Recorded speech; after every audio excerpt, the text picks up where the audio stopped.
What we've done is take the 2,150 pharmacies in the city of New York, and what we did was just identify outliers. So we see the data around us every day. Just walking through the city, you see a license in a store. Our poison control calls, for example, that's one way we measure it. Emergency room visits, that's another one we measure. 911 runs involving prescription drug abuse. I think we're seeing a lot of cities start to use data in very clever and really efficient ways, New York being one of them.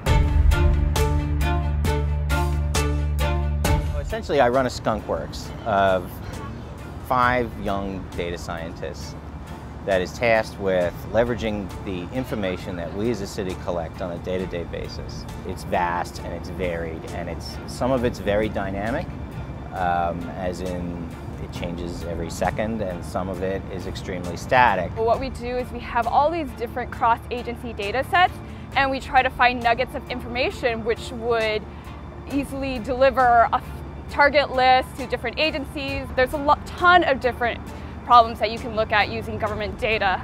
Working for the city's data analytics team is really cool because we get to work with a lot of data that people haven't really used before.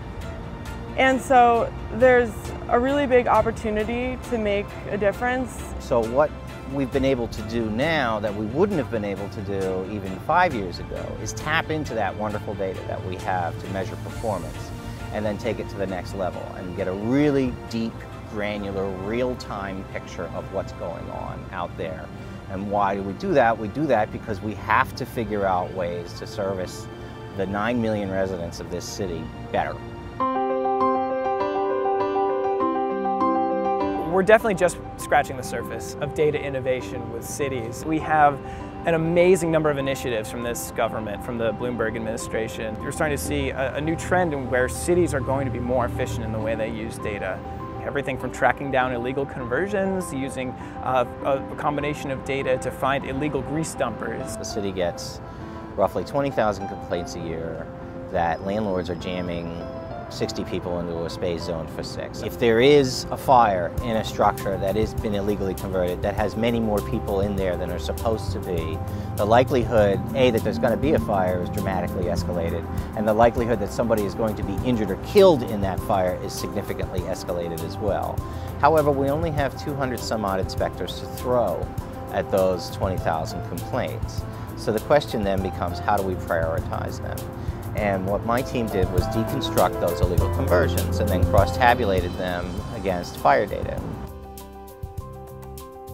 And then from there, we were able to take out of that 20,000, 5% that we know have a significantly escalated risk of a serious structural fire.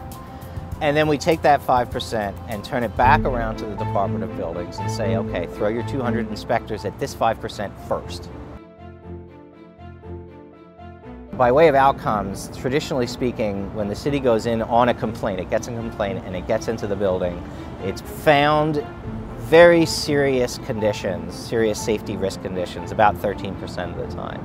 Since we started doing the analysis that we're doing for them, those locations that we identify as being in the top 5% for fire risk have an 80% hit rate for serious conditions. So we're sending them where they need to go. You know, you have the fire department with its personnel and the Department of Buildings with its personnel.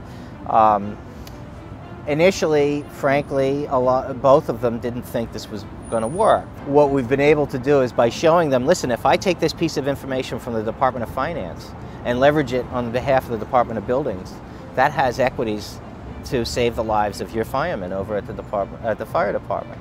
And as the results started pouring in, they all got it, and we're like, oh my God, this actually works. This is great. Thank you, which is not a word we're accustomed to hearing. So that was pretty good. We were very happy about that. My name is Mike Flowers, and I'm a data innovator for the City of New York.